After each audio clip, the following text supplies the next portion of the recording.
Welcome back to Open Mic on WJR. I'm Johnny Kane. Our next guest is an aspiring sportscaster, Cooper Schoenberg from the University of Indiana. He and Carter Lutz from the University of Miami have a podcast titled Live and Uncut. And they spoke with longtime Detroit media personality Mike Stone. Hey, good to have you on, Cooper. What did you learn from Stoney? Well, what I've learned all throughout my life listening to Stoney and 97.1 is Detroit sports and the culture that comes with it. But in this interview, getting the opportunity to sit down and talk with them 2-on-1, not 1-on-1, 2-on-1 is kind of the art of storytelling. And, if you're listening, everybody's going to hear it. But every single question that we asked Mike Stone, the answers were just so interesting and captivating, where he would tell a story from the 80s and fast forward to 2000s and talking about memorable playoff runs from any of the four major Detroit sports teams. So it was a thrill and an honor being able to sit down and talk to him. Yeah, he's a walking book of knowledge. Let's listen into your interview with Mike Stone.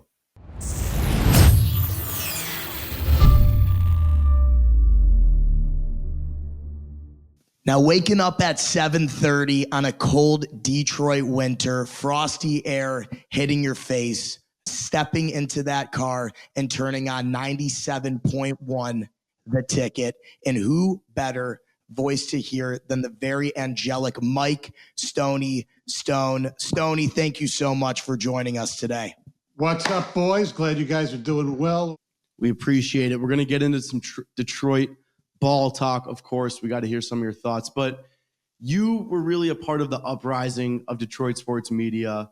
You and a couple other guys, some who are still with 97.1. But for you, what was it like having that process, kind of working through that and receiving the fame almost that you got locally? And how did that go down? Well, it's interesting because I went to college at a school that, hey, American University, we actually made the tournament this year. But anyway, so then I worked as an intern at the NBC television station, worked there behind the scenes, producing sports and network feeds, because most of it was so different back in the early 80s. Most of the stations didn't have satellite dishes. We provided highlights and things like that. And there was a show, you're obviously way too young, your parents might remember, called the George Michael Sports Machine, which was like a precursor to ESPN. So I was on the ground floor of that, wanted to get on the air, didn't work. It wasn't happening. And I did something very stupid. I quit before I had another job. So I was, in the meantime, looking around. I was working at a greeter in a bar in downtown DC, which is a great bar town. And it was about 36 years ago yesterday. I tried to tell somebody they couldn't, bring a beer out into the street, and her boyfriend sucker punched me from behind. And I said, you know what? Time to get a real job. And Bernie Smilovitz worked at a different TV station in Washington. He had just got offered a job in Detroit. He wanted somebody with NBC ties to help produce. So we drove out. He was already here in March. I started in May of 86. And then the rest it's weird. I became friends with Mitch Albom. We lived together for a while.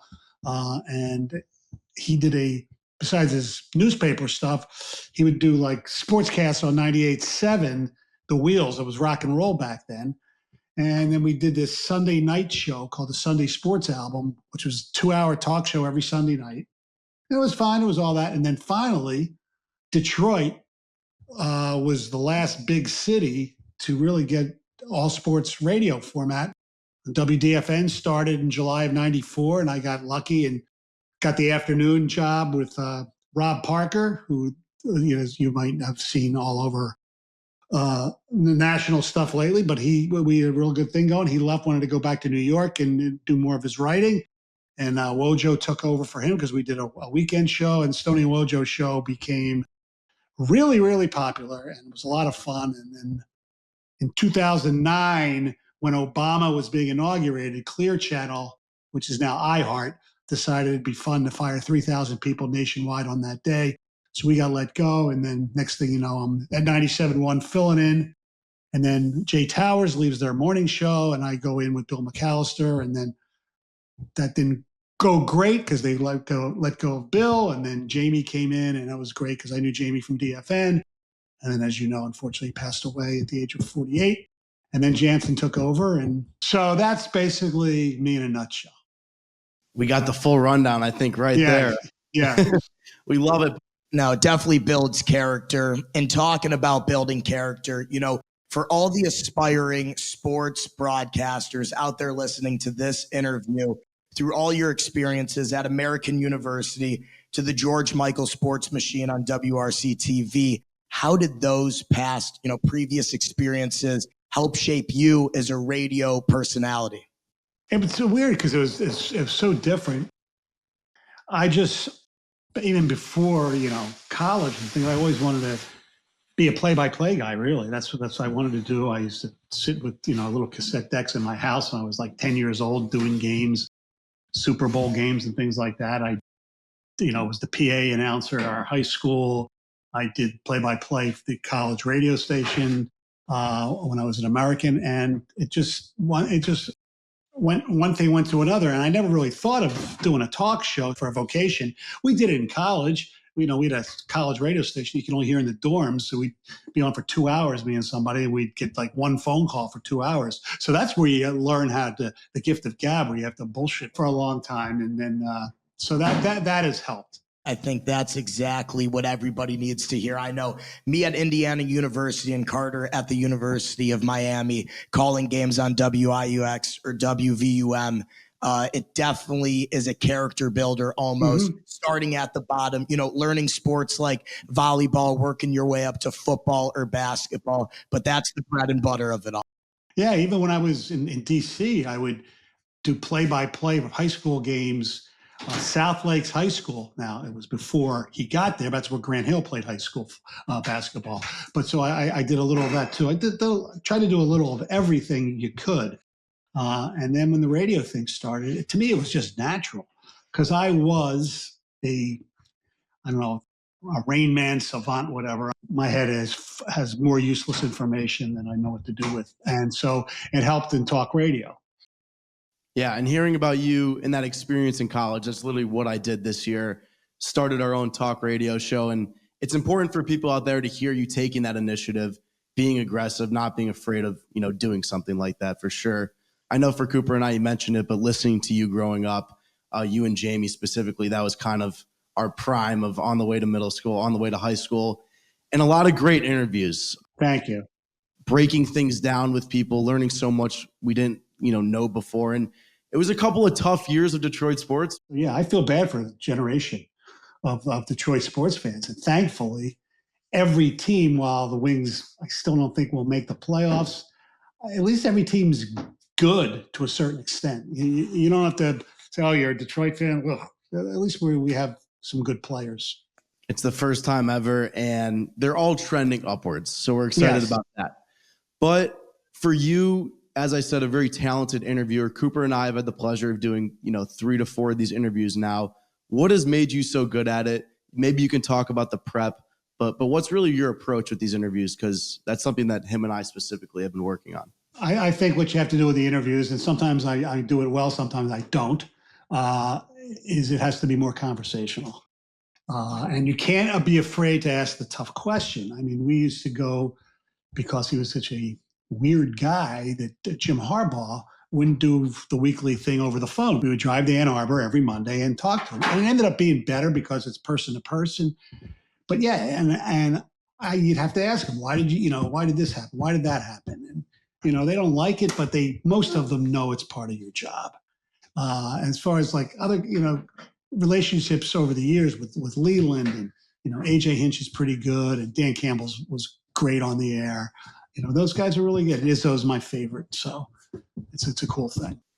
Well, coincidentally, kind of a fan question here, but the first time that Carter and I met you was outside of the post-game press conference following the Michigan State Oakland men's basketball game this year, where we got to do a little dual interview with Campy and Izzo. Oh, that's right. Yeah. So kind of to ask you, do you have a little favorite interview you've ever done, or some of the top people that you've interviewed repeated times? All right. My favorite, and I wish could actually do it again, but for some reason throughout every station. I couldn't be able to do it. Years ago on DFN, so former Red Wing Aaron Ward and I and a producer, we were invited to go to that charity golf thing they have in Colorado every year. With the pros from other sports, they all play golf. So we had a setup right on the practice range, and they'd bring us, players, good guys. And so they brought us Charles Barkley. And me being from Philly, I love Barkley. I just think Barkley's the greatest. So we had Barkley on, and then Lambier was just finishing. So we had the two of them together, and it was, they didn't hate each other. It was really, really good. So that is my favorite, is Charles Barkley. Two guys that love to butt heads in the league. I mean, we're diehard Detroit Pistons fans, so we know all about the Bad Boys and Bill Lambier. Yes, For sure.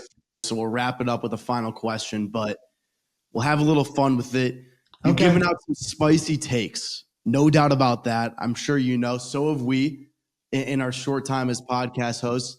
But for you, what's the take that you got the most heat for? Maybe it was in the moment that worked out well and was better for you long term, or maybe it's something that aged poorly. But what's that take that comes to mind instantly? There's a few. There was one where I said Brett Favre would never make the playoffs again, and then he obviously did, and I think won a Super Bowl. There was one where the Pistons, I think it was in 2006, they beat Miami, and I said, the Miami Heat are done. They're dead or whatever, and they won the championship. There's actually one that, I got a lot of heat from the other day that I think people took it too seriously or too literal. I said that despite the fact that Michigan beat Wisconsin, I still think Wisconsin's a better team. And God, the stuff I got on Twitter was ridiculous. You've never seen a basketball game. They beat them twice in analytics. I said, yeah, I know the analytics. That's just my eye test. I just, thought they were a better team. I agree with that take. I mean, Wisconsin, they're a 3 seed. Michigan's a 5 seed. Which is, I think Michigan got screwed. It should have been a 4. They should have been a 4. I don't know how Purdue losing to Michigan twice gets ahead of them, but it's a difference. I know. And there was another one where I made a bet. Well, there was a couple. I made not bets on the air, but kind of like in 2014, I think. I didn't think the Tigers had a chance to make the playoffs. And I said, if they do, you can shave my chest, and they did. And there's video of me getting my chest shaved and chest waxed.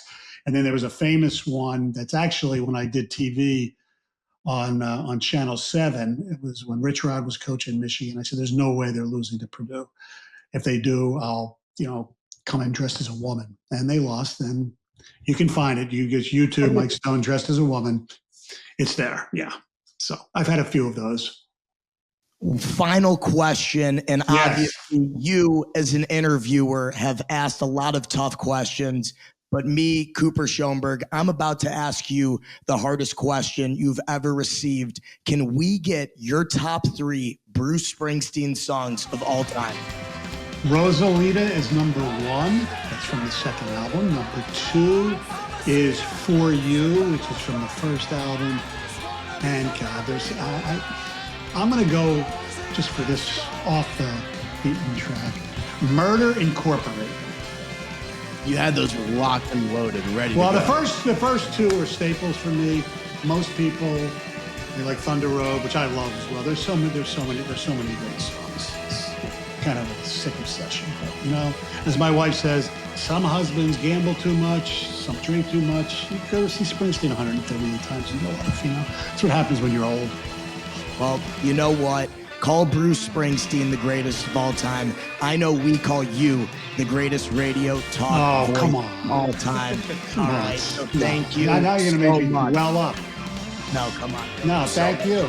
Appreciate it. You've been a part of our lives growing up, helping us learn not only pop culture, but of course sports in Detroit, teaching us the importance of how much sports can do for a city. So thank you so much for all of that and for taking time out of your day today to talk with us. No problem. My pleasure. That was Mike Stone with SportsCaster.com's Cooper Schoenberg and Carter Lutz. If you want to hear more, check out the website SportsCaster.com, or you can search SportsCaster.com on social media platforms. Straight ahead, a visit with Lions sideline reporter Danny Rogers. Stay with us.